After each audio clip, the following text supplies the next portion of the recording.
بسم اللہ الرحمن الرحیم۔ العقیدۃ الحسنہ حضرت شاہ ولی اللہ محدث دہلوی رحمہ اللہ تعالیٰ کی جو بہترین عقیدے پر کتاب، اس پر ہماری گفتگو چل رہی تھی۔ تو میں نے کل بھی عرض کیا تھا سبق میں، آج پھر یہ بات تاکید سے کہہ رہا ہوں کہ میں کوشش کروں گا کہ العقیدۃ الحسنہ کا جو متن ہے وہ سمجھ آ جائے۔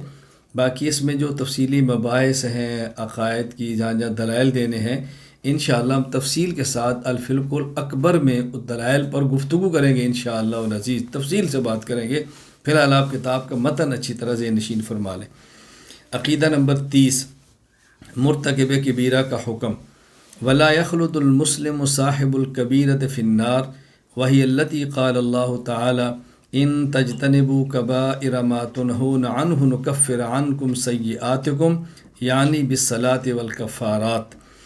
مسلمان جو گناہ کبیرہ کا مرتکب ہے وہ جہنم میں گیا بھی تو ہمیشہ جہنم میں نہیں رہے گا۔ اللہ تعالیٰ فرماتے ہیں ان تجتنبوا کبائر ما تنہون، اگر تم بڑے بڑے گناہوں سے بچتے رہو تو ہم تمہاری سیئات اور چھوٹی خطاؤں کو معاف کر دیں گے۔ اور مخصص کیسے کریں گے؟ بالصلاۃ والکفارات، یعنی نماز تم پڑھو گے اس کی وجہ سے معاف کر دیں گے، دیگر کفارات کی برکت سے تمہارے چھوٹے گناہوں کو معاف کر دیا جائے گا۔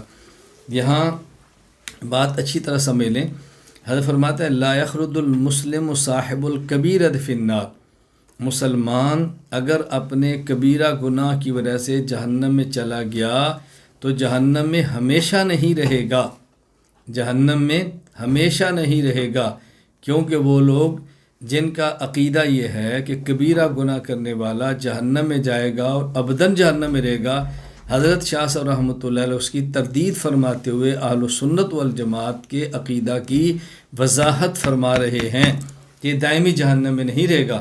دلائل اس پر انشاءاللہ ہم الفقہ الاکبر میں دیں گے۔ عقیدہ نمبر 30، کبیرہ گناہوں کی معافی کی صورتیں۔ والعفو عن الکبائر جائز غیر ان افعال اللہ فی الدنیا والآخرۃ علی وجہین، موافقۃ لسنت اللہ تعالی وکائنۃ علی سبیل الخرق۔ وعفو الکبائر عمن مات بلا توبۃ جائز من باب خرق العوائد، وہذا وجہ التطبیق بین النصوص المتعارضۃ بادی الرأی۔ حضرت شاہ ولی اللہ محدث دہلوی رحمۃ اللہ علیہ فرماتے ہیں کہ کبیرہ گناہوں کو کرنے والا بغیر توبہ کے مر جائے تو اس کے گناہوں کو اللہ تعالیٰ جو معاف فرمائیں گے، اس معاف فرمانے کی دو صورتیں ہیں۔ ایک صورت یہ ہے کہ اللہ تعالیٰ قانون کے مطابق اس کو سزا دیں، قانون کے مطابق، موافقۃ لسنت اللہ تعالی، ایک ہے عام قانون کے مطابق اور ایک ہے قانون سے ہٹ کر علی سبیل خرق العادہ، یعنی قانون نہیں، میں اس کو سمجھانے کے لیے کہتا ہوں کہ اللہ کرم کے مطابق ایسا معاملہ فرما دے۔ تو جو اللہ تعالیٰ بندے کو معاف فرمائیں گے اس کے کبیرہ گناہوں کو فرمائے ممکن ہے، اللہ تعالیٰ عین ممکن ہے بغیر سزا کے معاف فرما دیں۔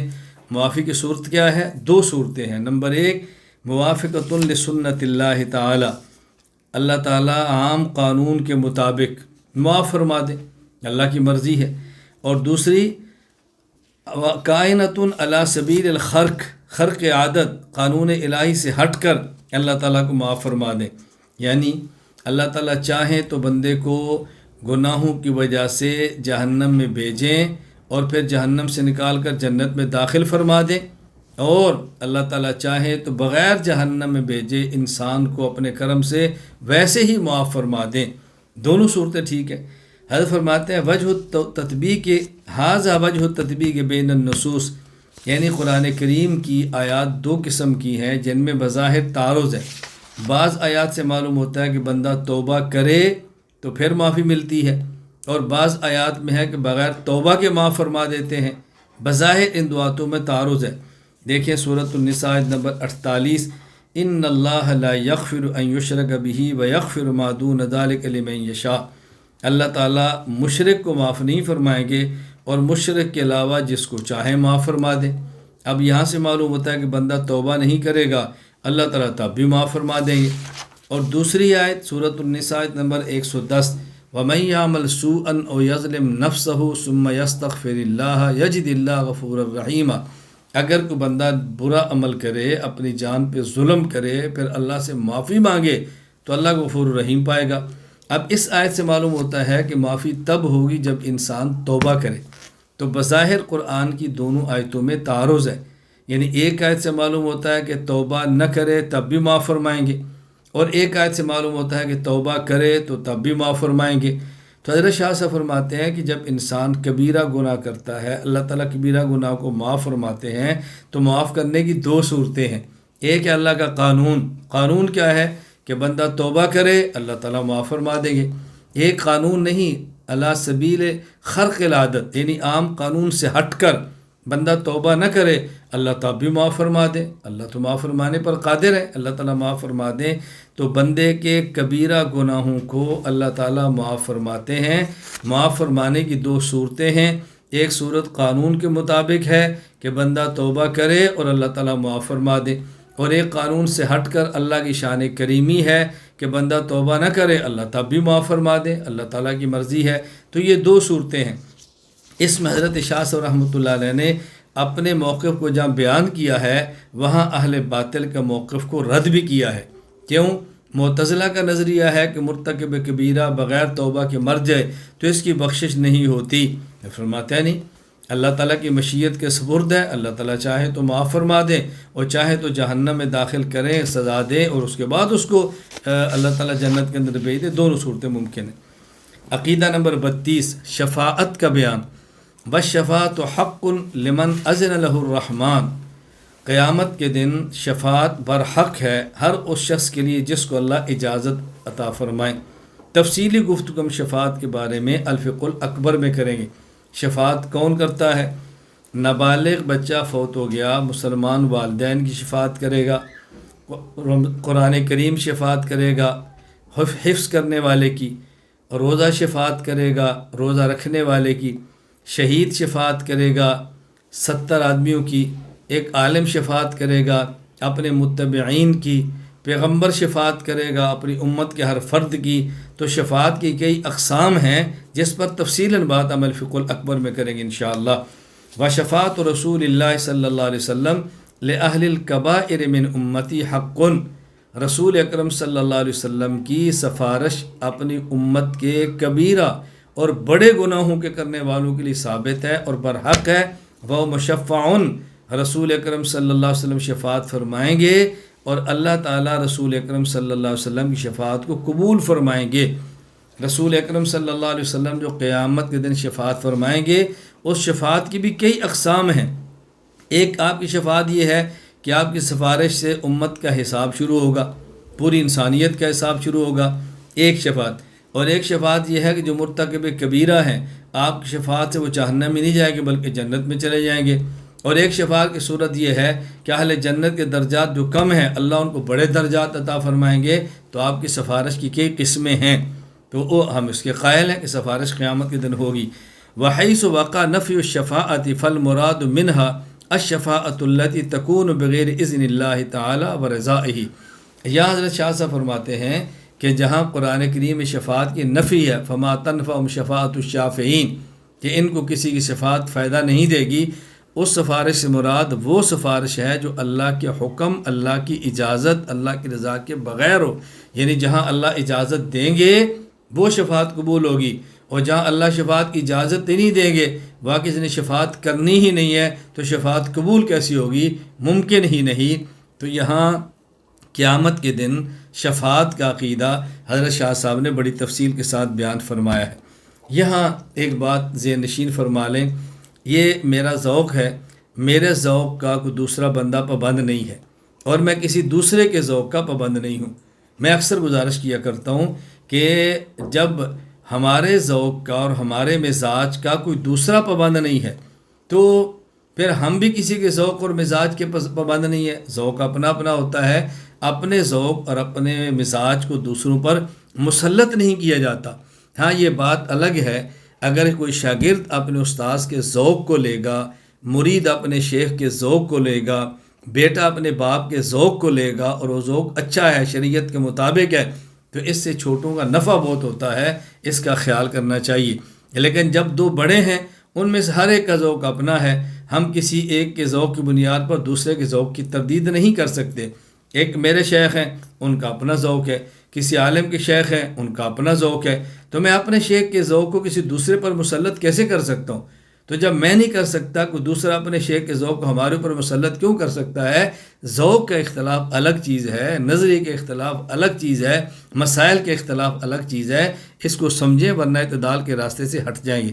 میرا اپنا ذوق کیا ہے کہ میں پوری کوشش کرتا ہوں اگر کسی بندے کی شفاعت اور سفارش ہو اس کو مسترد نہیں کرتا، پوری کوشش کرتا ہوں کہ شفاعت کو مسترد نہیں کرنا، اس لیے کہ آج ہم کسی کی سفارش کو قبول کریں گے تو کل قیامت کے دن اللہ تعالی ہمارے حق میں بھی کسی کی سفارش کو قبول فرما لیں گے۔ اور یہ بات اچھی طرح سمجھ لیں، سفارش کا تعلق قانون سے ہٹ کر ہوتا ہے۔ ہمارے ہاں مثلا میرا ایک ادارہ ہے، کسی اور کا ادارہ ہے، ہمارے اداروں میں، ہمارے مراکز میں، ہمارے مدارس میں یا ہمارے اسکول میں کوئی شخص آتا ہے تو ہم سفارش کو یہ کہہ کر مسترد کر دیتے ہیں کہ یہ ہمارا قانون نہیں ہے، ہماری مجبوری ہے۔ اس سفارش تو ہوتی ہی تب ہے جب قانون اجازت نہ دے، جب قانون کے مطابق ہوگا تو پھر جناب کو سفارش کرانے کی ضرورت کیوں پیش آئی؟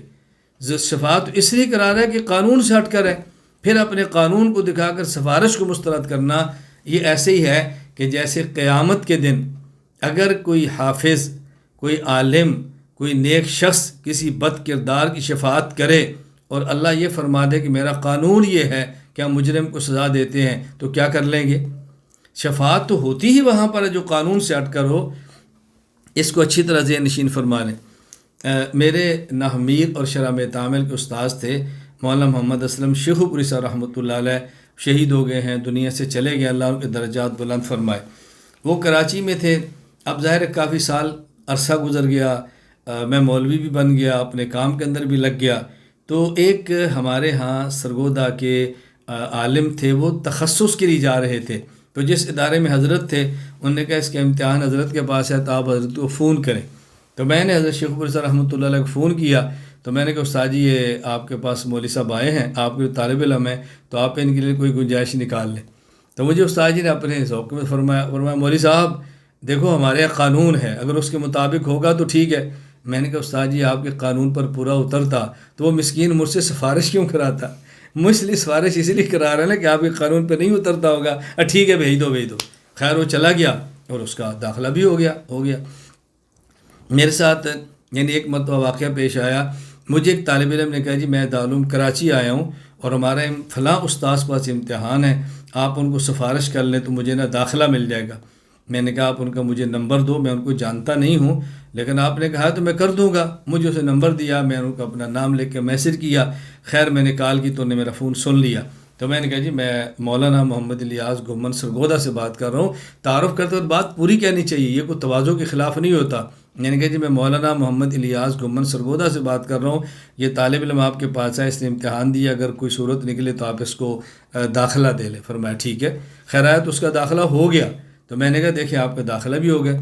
بالکل اسی طرح ہمارے یہاں سرگودا سے دو طالب علم تھے دورہ حدیث کے لیے، علامہ یوسف بنوری ٹون کے، جامعہ علوم اسلام بنوری ٹون، تو مجھے انہوں نے کہا جی وہاں مفتی امداد اللہ صاحب ہیں تو ان کے پاس ہمارا امتحان داخلہ وہ دیتے ہیں، تو اگر آپ ان کو فون کر دیں۔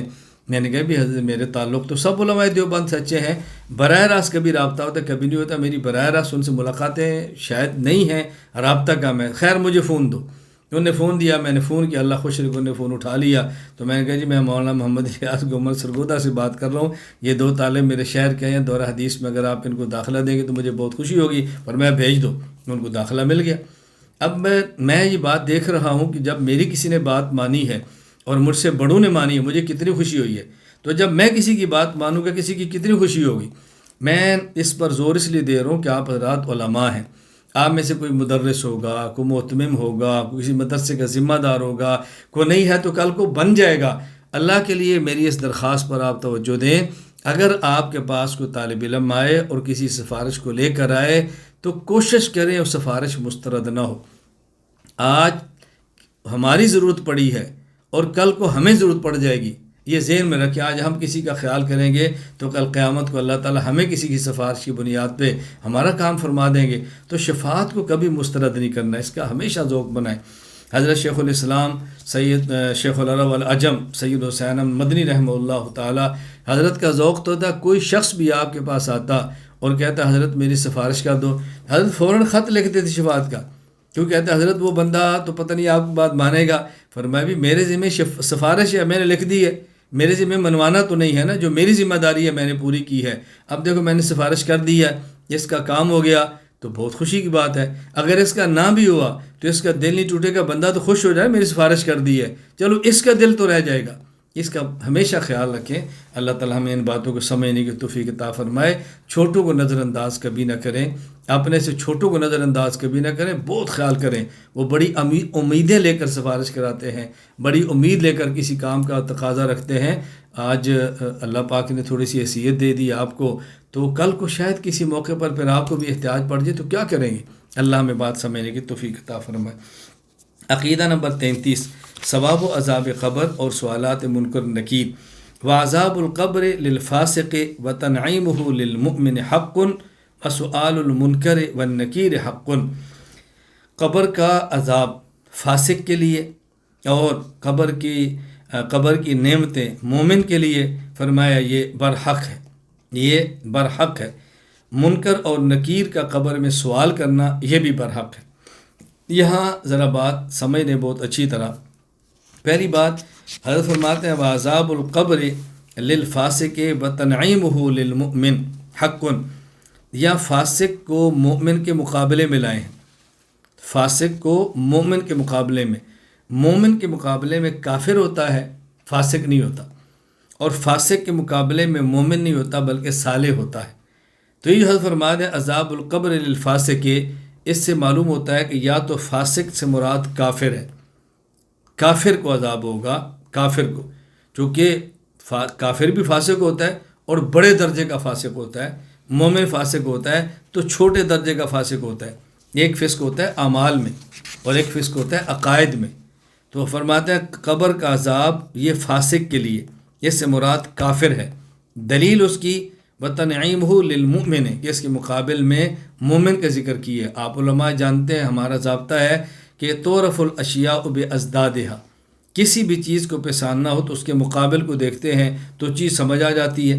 تو فاسق کا معنی کیا ہے، اس کے مد مقابل کیا فرمایا، مومن، تو فاسق کی تعیین ہوگی کہ یہاں فاسق سے مراد کافر ہے۔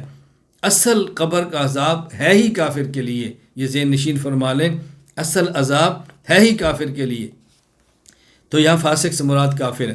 اور اگر اس فاسق سے مراد مومن بھی ہو تو پھر معنی یہ ہوگا کہ قبر کا عذاب اس مومن کے لیے جو فاسق ہے برحق ہے، اور قبر کی نعمتیں اس مومن کے لیے جو صالح ہے وہ برحق ہے۔ ایک بات۔ دوسری بات یہ سمجھیں کہ یہ جو فرمایا عذاب القبر، عذاب کا معنی کیا ہے؟ اصل میں جو عذاب ہوگا وہ جہنم میں ہوگا، اصل جو عذاب ہوگا وہ جہنم کا ہے۔ قبر کا عذاب یہ دخول نار نہیں ہے، یہ عرض نار ہے۔ قبر کا عذاب دخول نار نہیں ہے، یہ عرض نار ہے۔ النار یعرضون علیہا غدوا وعشیا بیوم تقوم الساعہ ادخلوا آل فرعون اشد العذاب۔ قبر میں آگ کو پیش کیا جاتا ہے، قبر میں آگ کو پیش کیا جاتا ہے، یہ عرض نار ہے۔ اسی طرح قبر میں جنت کو پیش کیا جاتا ہے، یہ عرض جنت ہے۔ اور حشر کے بعد یا دخول نار ہوگا یا دخول جنت، یا جنت جہنم میں داخلہ ہوگا یا جنت میں داخلہ ہوگا۔ یہ بات ذہن نشین فرما لیں کہ قبر کا سوال اور جواب بھی اجمالی ہے، اور قبر کا ثواب اور عذاب بھی اجمالی ہے۔ قبر میں سوال و جواب مختصر ہیں تو اس کا ثواب اور عذاب بھی مختصر ہے، اور حشر سوال اور جواب بھی تفصیلی ہے تو وہاں کا ثواب اور عذاب بھی تفصیلی ہے۔ دو باتیں۔ تیسری بات، عذاب کہتے ہیں ایلام الحی علی سبیل الہوان، زندہ آدمی کو تکلیف دینا ذلیل کرنے کے لیے۔ تو یہ عذاب کی تعریف بتا رہی ہے کہ قبر میں حیات ہوتی ہے، اگرچہ میت فی القبر کافر ہی کیوں نہ ہو. یہ بات الگ ہے کہ اس کی حیات چھوٹے درجے کی ہے، بڑے درجے کی نہیں ہے. اس کو متکلمین کہتے ہیں نوع من الحیات. اتنی حیات ہوتی ہے قدر ما یتلذذ و یتعلم. کافر ہے تو یتعلم، مومن ہے تو یتلذذ. اتنی سی حیات کہ جس سے مومن راحت محسوس کر سکے اور کافر دکھ اور تکلیف محسوس کر سکے. تو عذاب قبر کا قائل ہونا اس بات کی دلیل ہے کہ قبر میں حیات ہوتی ہے، وگرنہ عذاب کا تصور ہی نہیں ہے. اگر احساس نہیں ہوگا تو عذاب کس بات کا ہے؟ تو حیات تو ہے. یہ بات اچھی طرح ذہن نشین فرما لیں. میں ایک بات سمجھانے کے لیے کہتا ہوں، قبر میں سما ہے یا نہیں، قبر میں سما ہے یا نہیں، لوگ اس پہ بحث کرتے ہیں. آپ ان سے پوچھیں کہ قبر میں ثواب اور عذاب ہے یا نہیں. جی میں نے پوچھا ہے سما ہے یا نہیں. میں نے کہا ہم پوچھتے ہیں یہ بتائیں ثواب و عذاب ہے یا نہیں. اگر کوئی بندہ کہتا ہے یہ عذاب تو ہے، تو آپ کہتے ہیں عذاب اور ثواب کب ہوگا؟ میت میں حیات مانیں گے تو ثواب عذاب ہوگا، میت میں حیات نہیں مانیں گے تو ثواب عذاب کیسے ہوگا؟ عذاب کا تو معنی اعلام الحی ہے، زندہ کو تکلیف دینا. جی وہ تو میں مانتا ہوں. جب آپ مانتے ہیں تو پھر سما پر دلیل کیوں مانتے ہیں؟ دیکھیے سما حیات کے لوازم میں سے ہے.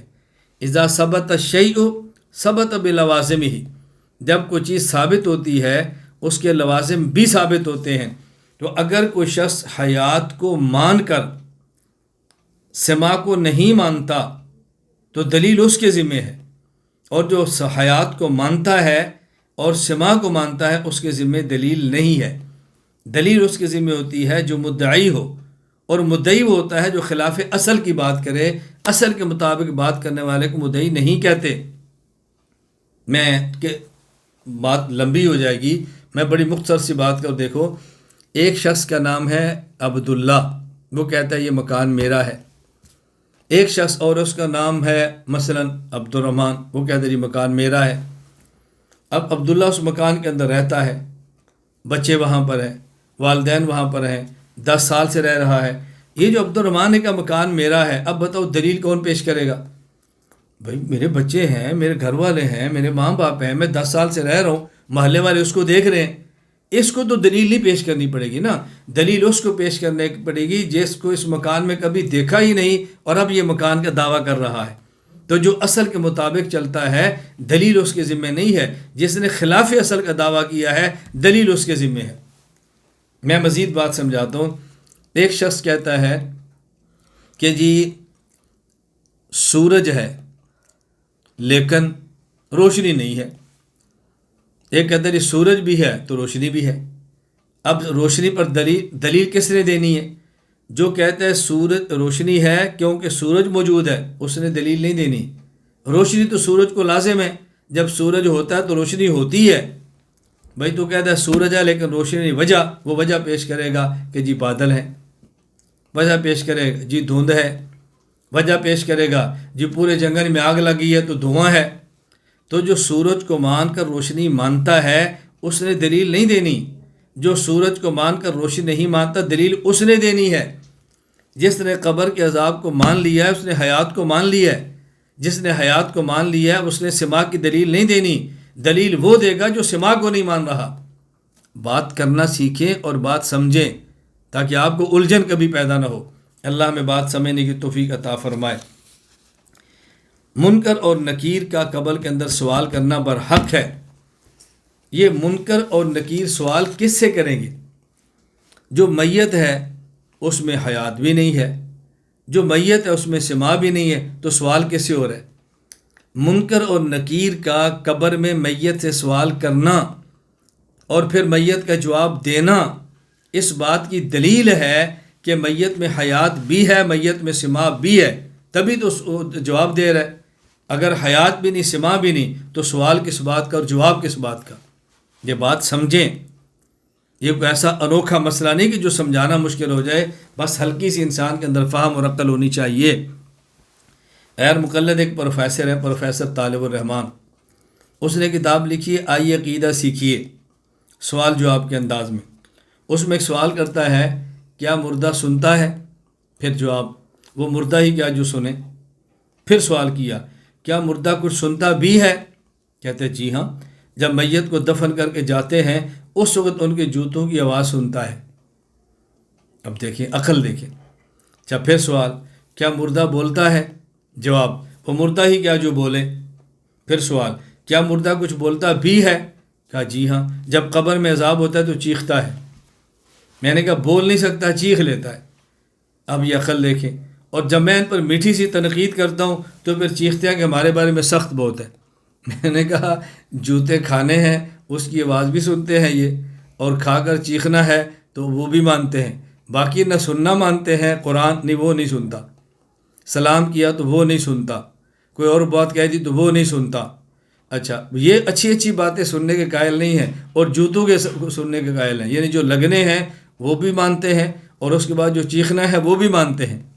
یہ کیسا مردہ ہے؟ جوتیوں کی آواز سن لیتا ہے، قرآن کی آواز نہیں سنتا، جوتی کی آواز سن لیتا ہے، سلام کی آواز نہیں سنتا، اور یہ کیسا مردہ ہے؟ ویسے نہیں بات کر سکتا لیکن منکر نکیر کی بات کر لیتا ہے، اور یہ کیسا مردہ ہے کہ ویسے نہیں بول سکتا، ٹھکائی ہو تو چیخ لیتا ہے۔ کیا دماغ ہے؟ اللہ ہمیں بات سمجھنے کی توفیق عطا فرمائے۔ تو جو میں عرض کروں اس کو بہت اچھی طرح سمجھے، عقائد کے اندر الجھن نہیں ہونی چاہیے۔ اللہ تعالیٰ سے میری دعا ہے، اللہ تعالیٰ آپ سب کو اور آپ کی برکت سے مجھے بھی اللہ تعالیٰ سمجھنے والا دماغ عطا فرمائے، اللہ تعالیٰ محفوظ رکھنے والا اللہ تعالیٰ سمجھنے والا دل عطا فرمائے، محفوظ رکھنے والا دماغ عطا فرمائے، اور اللہ تعالیٰ بیان کرنے والی زبان عطا فرمائے۔ عقیدہ نمبر 34،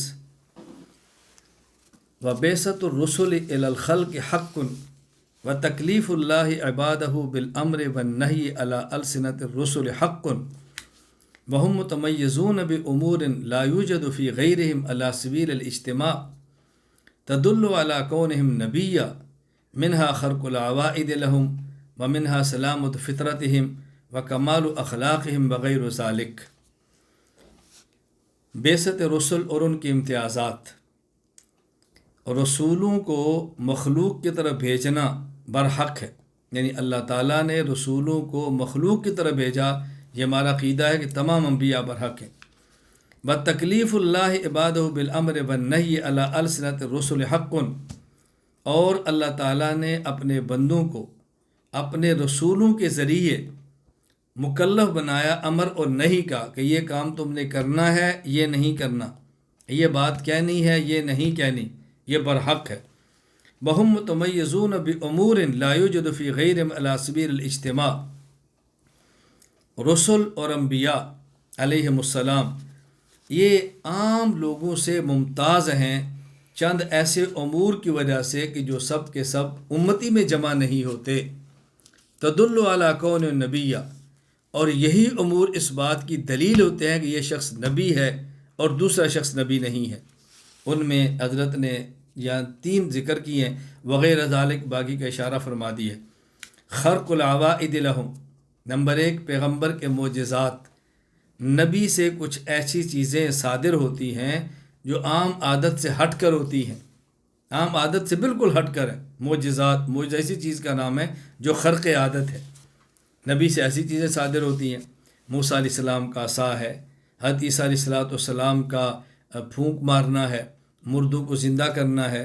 رسول اکرم صلی اللہ علیہ وسلم کے معجزات میں سے اہم ترین معجزہ قرآن کریم آپ کا اللہ کا کلام ہے، اور قیامت تک کے لیے آپ کا علمی معجزہ ہے۔ وَمِنْهَا سَلَامَةُ فِطْرَتِهِمْ، اسی طرح ان کی فطرت کا سلیم ہونا، یعنی طبیعت اتنی سلیم اور صاف ہوتی ہے کہ گناہوں کو قبول نہیں کرتی۔ وَكَمَالُ أَخْلَاقِهِمْ، اور انبیاء کا اخلاق کا کامل ہونا۔ یہ ایک جگہ جو امور جمع ہو رہے ہیں یہ امتی میں جمع نہیں ہوتے، ان امور کا آنا یہ دلیل ہے ان کے نبی ہونے کی۔ وغیر ذالک، اور اس کے علاوہ پیغمبر کے بہت سارے اوصاف ہیں جو امت کے اندر نہیں ہوتے۔ عقیدہ نمبر 35، والانبیاء معصومون من الکفر وتعمد الکبائر والاصرار علیہا یعصمہم اللہ عنہا بوجوہ ثلاثہ۔ حضرت فرماتے ہیں انبیاء علیہم السلام معصوم ہیں۔ عقیدہ نمبر 35، عصمت انبیاء۔ انبیاء معصوم ہیں کفر سے، انبیاء معصوم ہیں کبائر کے ارتکاب سے، انبیاء معصوم ہیں کبائر کے اصرار سے، اللہ تعالیٰ پیغمبر کو ان چیزوں سے بچا لیتے ہیں۔ ہمارا نظریہ یہ ہے پیغمبر کفر سے بھی معصوم ہے، پیغمبر گناہ سے بھی معصوم ہے، کبیرہ ہو یا صغیرہ، حتیٰ کہ پیغمبر معاشرے کی عیبدار باتوں سے بھی محفوظ ہے۔ پیغمبر کے اندر وہ چیزیں بھی نہیں ہوتی جو گناہ نہ ہو لیکن معاشرے میں عیب سمجھا جاتا ہو، پیغمبر اس سے بھی معصوم ہے۔ اللہ نبی کو معصوم رکھتے ہیں۔ یہاں بات اچھی طرح سمجھ لیں، میں عرض کیا کرتا ہوں کہ عصمت کا معنی یہ نہیں ہے کہ نبی گناہوں سے بچتا ہے۔ عصمت کا معنی یہ ہے کہ اللہ نبی کو گناہوں سے بچاتے ہیں۔ اللہ جس کے سر پہ تاج نبوت سجاتا ہے اسے ہر قسم کے گناہوں سے بچاتا ہے۔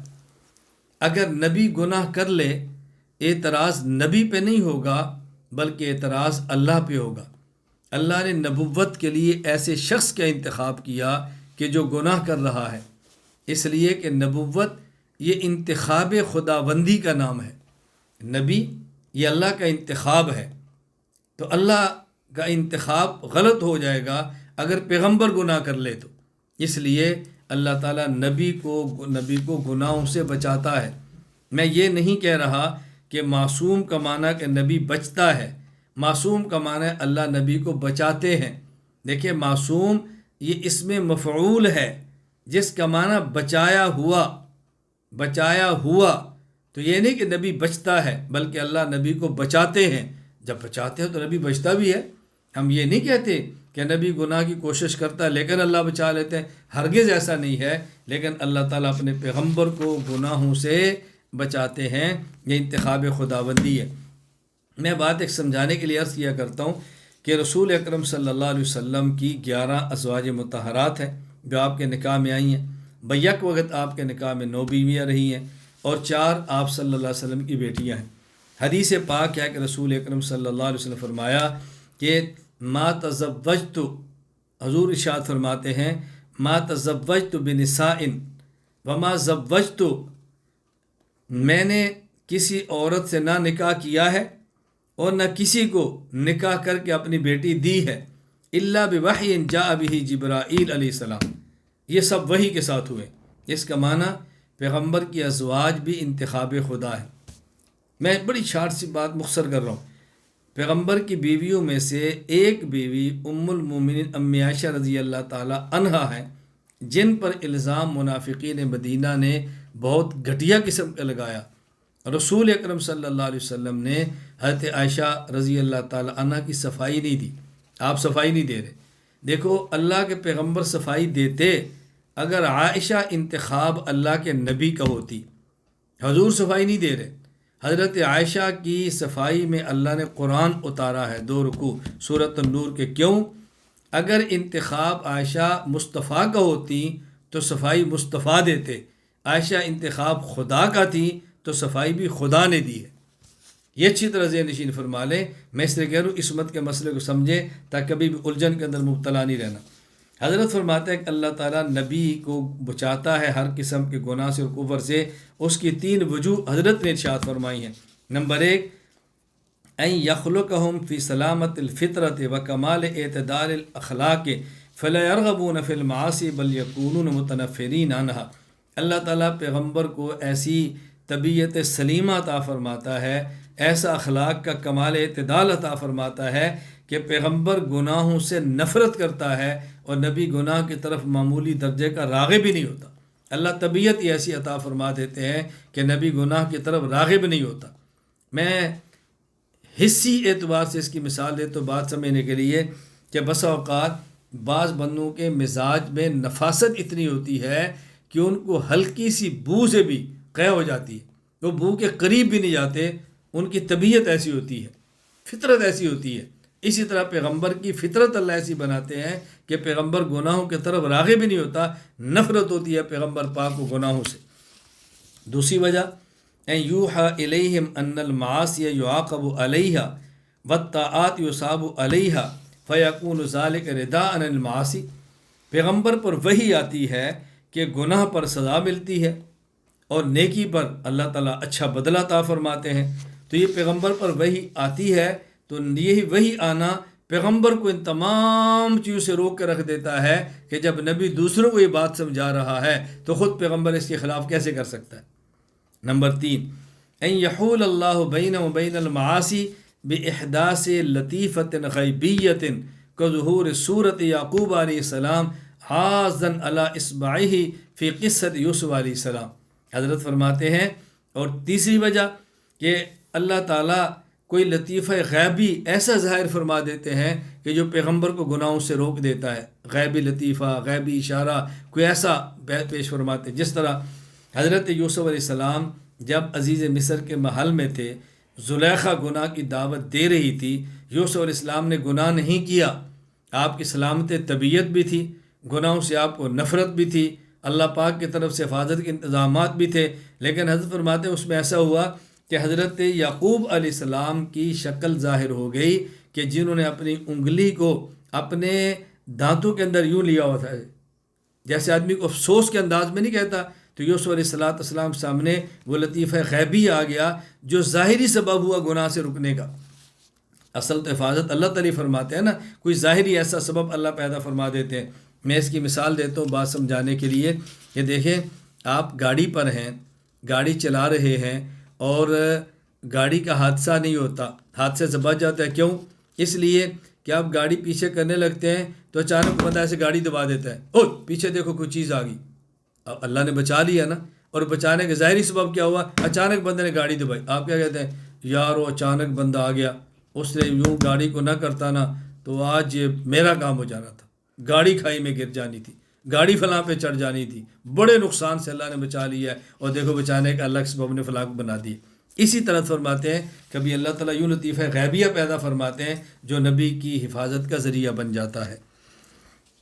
یہاں ایک بات اچھی طرح سمجھ لیں، اہل السنت والجماعت کا موقف یہ ہے، پیغمبر کفر سے بھی معصوم ہے، پیغمبر کبیرہ گناہ سے بھی معصوم ہے، پیغمبر صغیرہ گناہ سے محفوظ ہے، حتیٰ کہ پیغمبر قبیح چیزیں جو معاشرے میں ہوتی ہیں ان سے بھی محفوظ ہیں، اور حتیٰ کہ پیغمبر پاک سے اجتہادی خطا بھی ایسی نہیں ہوتی کہ جس پہ نبی برقرار رہ سکے، پیغمبر ہر قسم کے عیب سے محفوظ ہے۔ اور یہ ہمارا عقیدہ ہے۔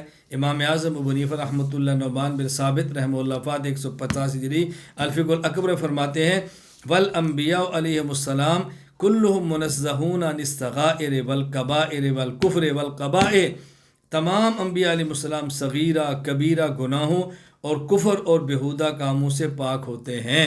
یہ ہمارا نظریہ ہے کہ پیغمبر اس سے پاک ہوتا ہے۔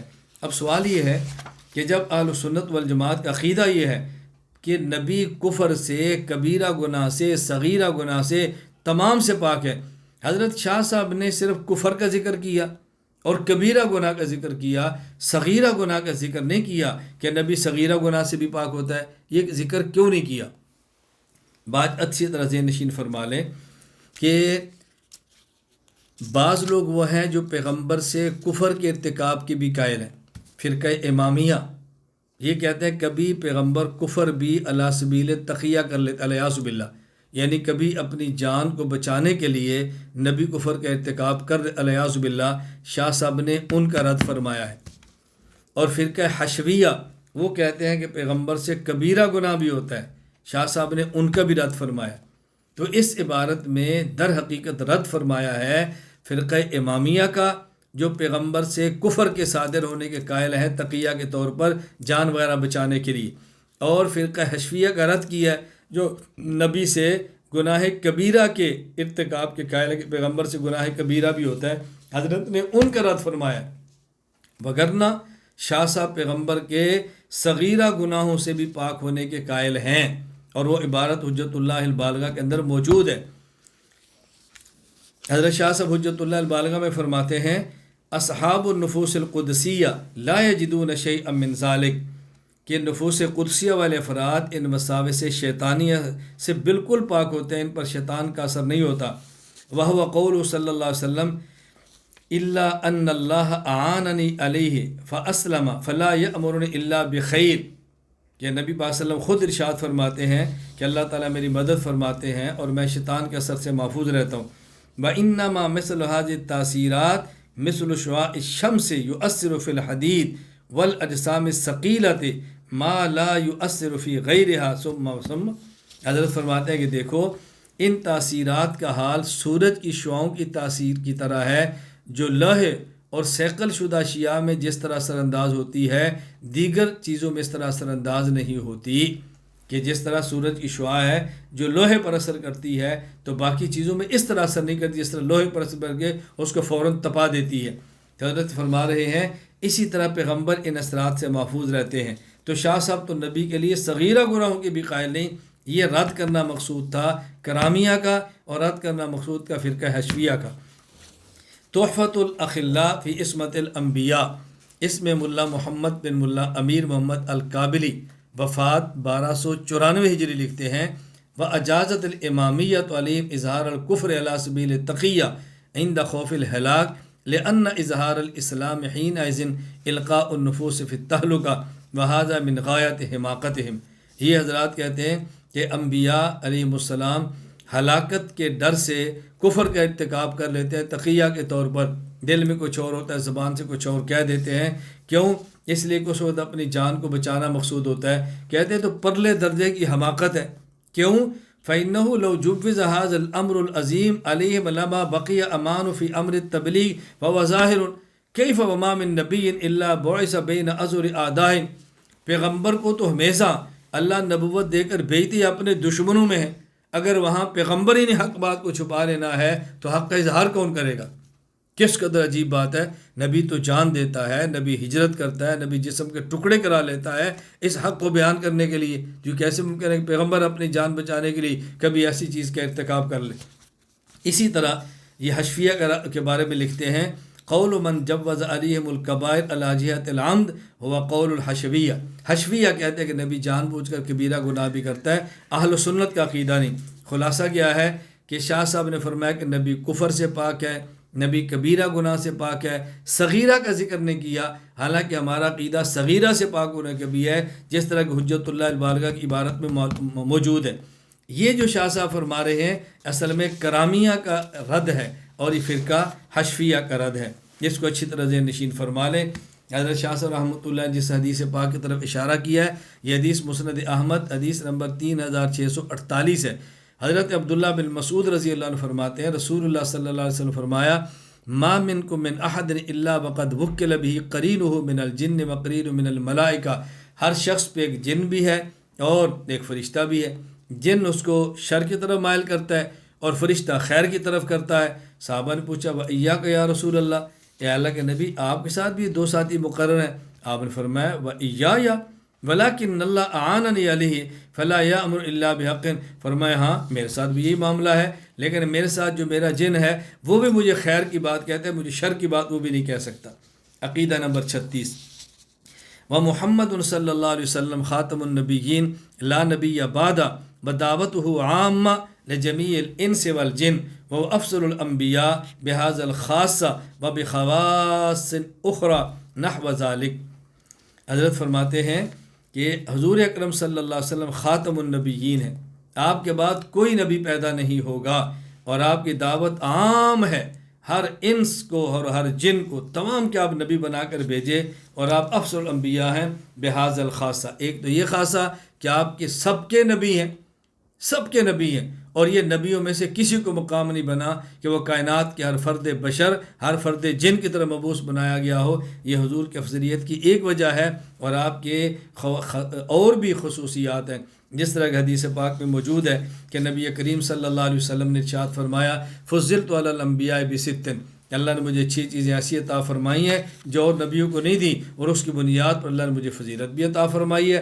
آپ نے 6 چیزیں اور بھی ارشاد فرمائی ہیں جو آپ کی فضیلت کی وجہ ہیں، تو یہ وجہ بھی ہے اور وجہ بھی ہیں جو اللہ کے نبی صلی اللہ علیہ وسلم نے ارشاد فرمائی ہیں۔ عقیدہ نمبر 37، اولیاء اللہ کی کرامات وکرامات الاولیاء وهم المؤمنون العارفون باللہ تعالی وصفات المحسنون فی ایمانہم حق یکرم بها من یشاء ویختص برحمتہ من یرید۔ فرمایا کہ اولیاء کی کرامات برحق ہے، اور اولیاء کون ہیں؟ کامل مؤمنین، اللہ کی ذات و صفات کی معرفت رکھنے والے اور ایمان کے اندر مخلص اور مضبوط، یہ حق ہے۔ اللہ تعالیٰ اپنے بندوں میں جس کو چاہتے ہیں یہ عطا فرما دیتے ہیں، کرامات عطا فرماتے ہیں، اپنے بندوں میں جس کو چاہتے ہیں اللہ رحمت خاصہ عطا فرما دیتے ہیں۔ یہ بات اچھی طرح ذہن نشین فرما لیں۔ ایک طبقہ وہ ہے جو ولی کی کرامت کو نہیں مانتا، اور ایک طبقہ جو ہے ولی کی کرامت کو مانتا ہے لیکن ولی سے مانگتا ہے، اور ہم وہ ہیں جو ولی کی کرامت کو مانتے ہیں لیکن ولی سے نہیں، ولی کے خدا سے مانگتے ہیں۔ ولی کی کرامت نہ ماننا یہ الحاد ہے، ولی کی کرامت مان کر ولی سے مانگنا یہ بدعات ہے، اور ولی کی کرامت کو مان کر ولی کے خدا سے مانگنا یہ اہل سنت والجماعت ہے۔ تو ہم ولی کی کرامت کو مانتے ہیں لیکن ولی سے نہیں، ولی کے خدا سے مانگتے ہیں۔ کرامات اولیاء پر حق ہیں، اس پر دلائل اور تفصیلات انشاءاللہ الفقہ الاکبر میں۔ عقیدہ نمبر 38، عشرہ مبشرہ اور دیگر صحابہ رضی اللہ عنہم کے جنتی ہونے کا بیان۔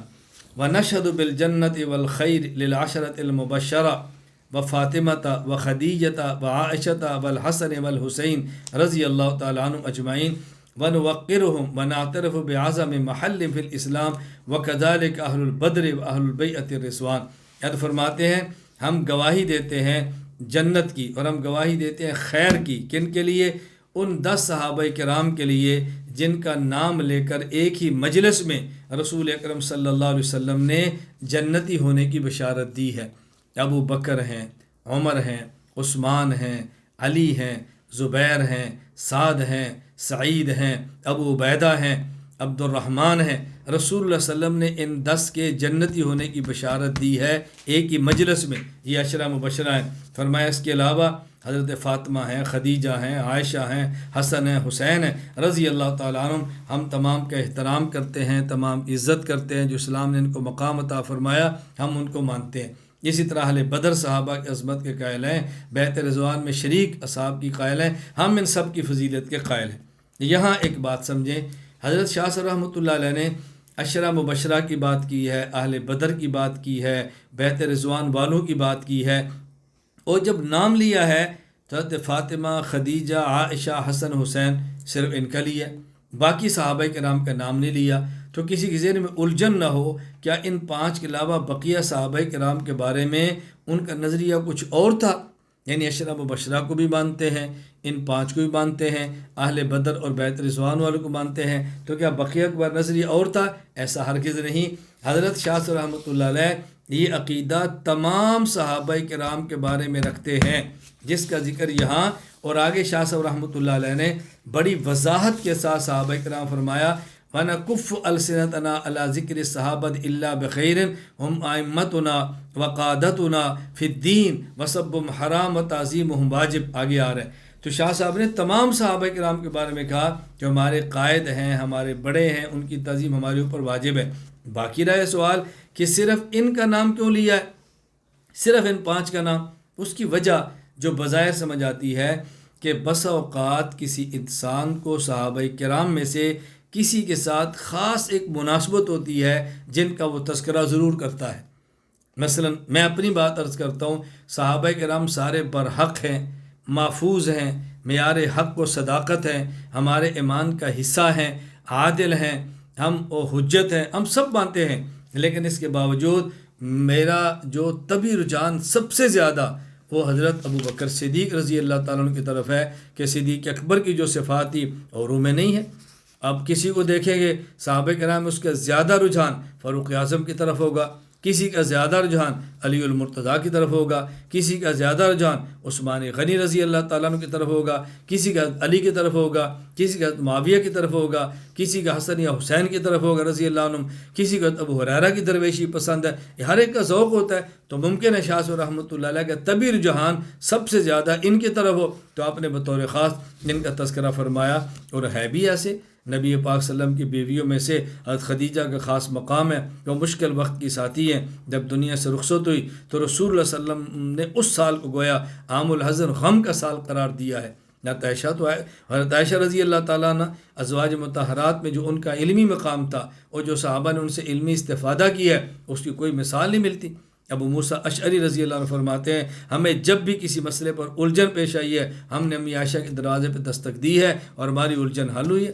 اور باقی رسول اللہ صلی اللہ علیہ وسلم کی اولاد میں سے حسن اور حسین رضی اللہ عنہ، ان کا جو مقام ہے وہ کسی اور کا کم ہوگا، اس میں کوئی شک کی بات نہیں ہے۔ تو تبھی رجحان کی بنیاد پر آپ نے انہی کا ذکر فرمایا۔ عقیدہ نمبر 39، ابو بکر صدیق رضی اللہ عنہ امام الحق بعد رسول اللہ صلی اللہ علیہ وسلم ثم عمر ثم عثمان ثم علی رضی اللہ عنہ ثم تمت الخلافت وبعدہ ملک عزوز۔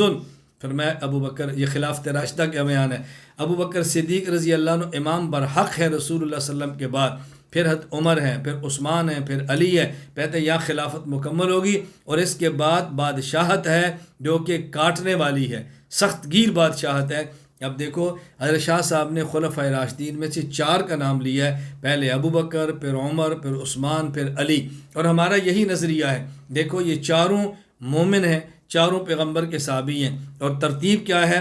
ابو بکر عمر یہ پیغمبر کے سسر ہیں، عثمان علی پیغمبر کے داماد ہیں۔ جب سسر اور داماد آ جائیں تو پہلے مقام سسر کا ہوتا ہے، وہ باپ کی طرح ہے، اور پھر داماد کیا ہے، وہ اولاد کی طرح ہے۔ پھر ابو بکر اور عمر رضی اللہ عنہما کو دیکھو، ان میں ابو بکر پہلے ہیں، عمر میں بھی بڑے ہیں، قربانی میں بھی آگے ہیں، اور اسلام لانے میں بھی پہلے ہیں، تو ان کا مقام پہلے ہے۔ پھر حضرت عمر رضی اللہ تعالیٰ عنہ ہے، عثمان اور علی رضی اللہ عنہما میں سے حضرت عثمان عمر میں بڑے ہیں، دوہرے داماد ہیں، علی عمر میں چھوٹے ہیں، قاہرے داماد ہیں، ان کا چوتھا نمبر ہے۔ اس کو عقل بھی مانتی ہے، جو شریعت بات کہہ رہی ہے، کوئی عقل سے کے خلاف بھی نہیں، عقل سے ماورا بھی نہیں، لیکن عقل ہو تو پھر یہ بات ہے، اور جب عقل نہ ہو تو پھر اس کا کیا کہنا۔ پھر صدیق اکبر رضی اللہ تعالیٰ عنہ کی خلافت، یہ خلافت اول بلا فصل ہے۔ صدیق اکبر رضی اللہ تعالیٰ عنہ کو اگر کوئی شخص رسول اللہ صلی اللہ علیہ وسلم کے بعد خلیفہ اول بلا فصل نہیں مانتا، ایسے شخص کا اسلام سے کوئی تعلق نہیں ہے قطعی طور پر۔ صدیق اکبر رضی اللہ تعالیٰ عنہ یہ خلیفہ اول بلا فصل ہیں، اور انبیاء علیہ السلام کے بعد تمام لوگوں میں سب سے افضل ابو بکر صدیق ہے، پھر عمر ہے، پھر عثمان ہے، پھر علی ہے۔ یہی خلافت راشدہ کی ترتیب ہے۔ تو حضرت نے یہاں خلفائے راشدین کا تذکرہ کیا ہے۔ کبھی بھی غلط فہمی کے اندر مبتلا نہیں رہنا۔ تفصیلی دلائل انشاءاللہ ہم الفقہ الاکبر میں دیں گے اور وہاں اس پر بات کریں گے۔ عقیدہ نمبر 40، ابو بکر رضی اللہ تعالیٰ عنہ افضل الناس بعد رسول اللہ صلی اللہ علیہ وسلم ثم عمر۔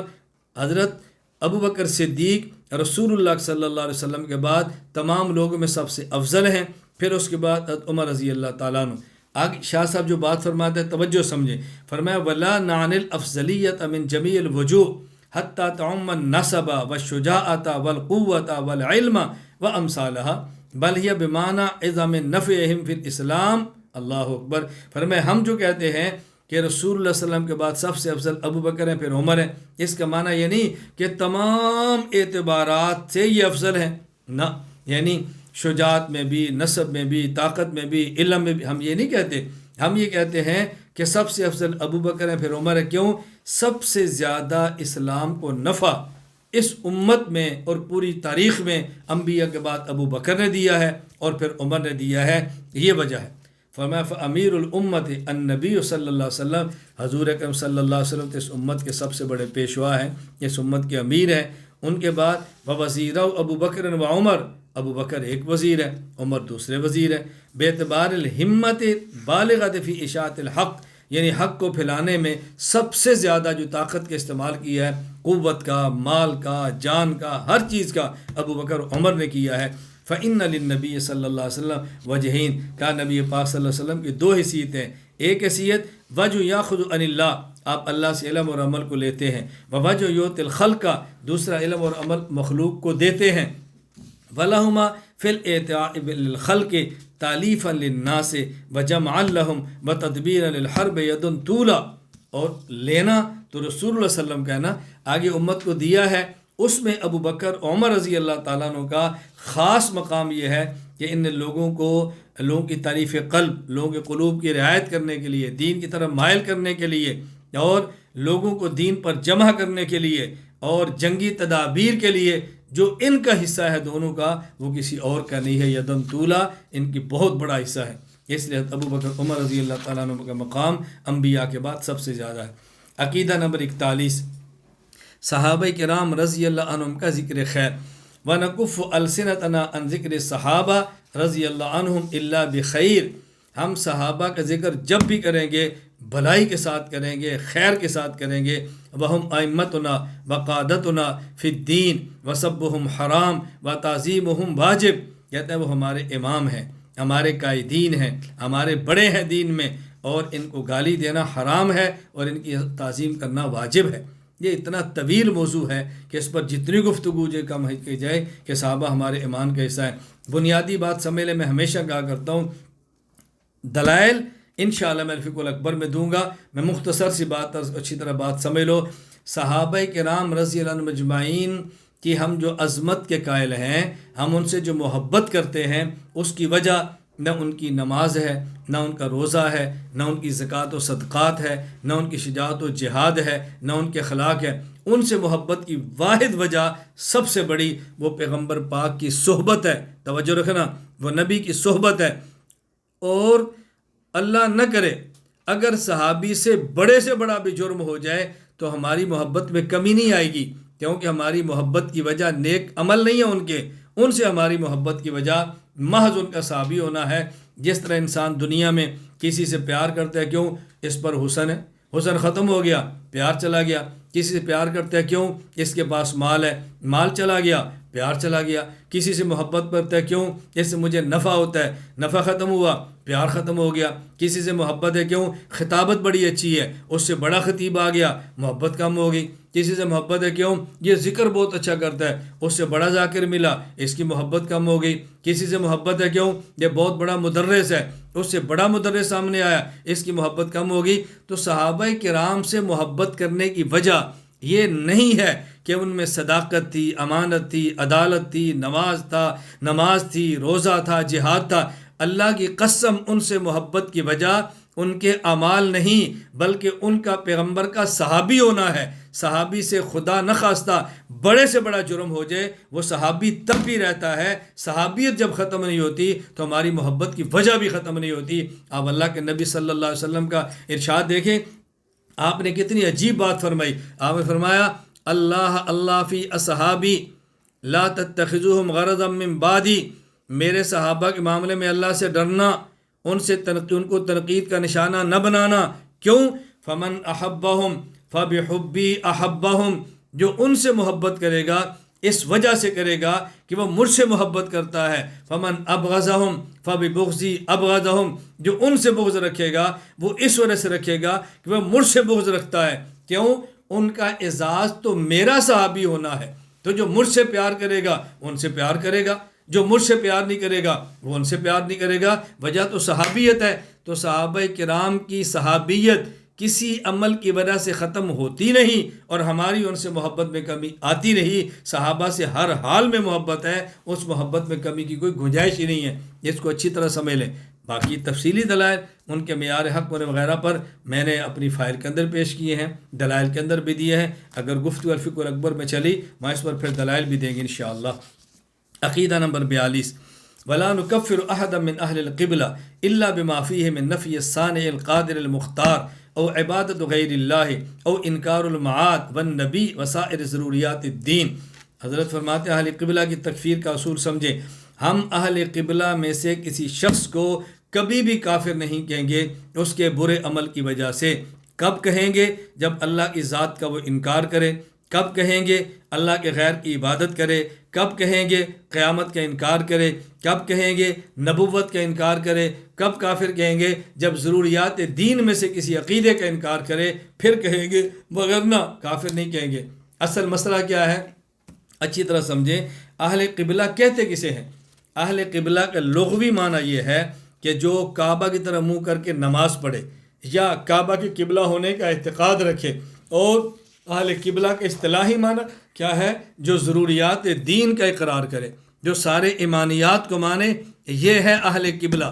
میں تفصیلی گفتگو اس پر اپنی کتاب اصول عقائد کے اندر بھی کر چکا ہوں، اور انشاءاللہ الفقہ الاکبر کے اندر بھی کروں گا۔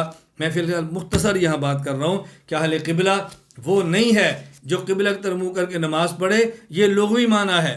قبلہ کی طرف منہ کر کے نماز پڑھے یہ عوامی معنی ہے۔ اہل قبلہ کا معنی یہ ہے ضروریات دین کا قائل ہو، پورے ایمان کو مانتا ہو، اس کے سارے عقائد درست ہوں، یہ اہل قبلہ کا معنی۔ اگر وہ گناہ کر لیتا ہے تو اہل قبلہ سے تو نہیں نکلتا۔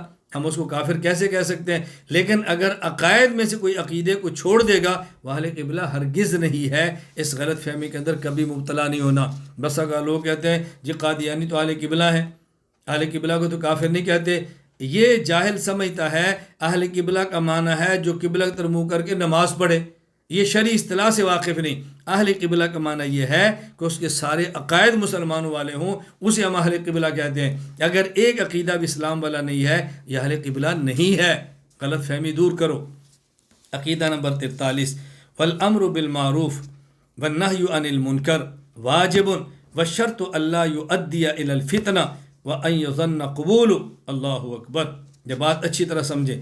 فرمایا کہ امر بالمعروف و نہی عن المنکر کا حکم اور شرائط، نیکی کا حکم کرنا اور گناہ سے روکنا یہ واجب ہے۔ شرط کیا ہے؟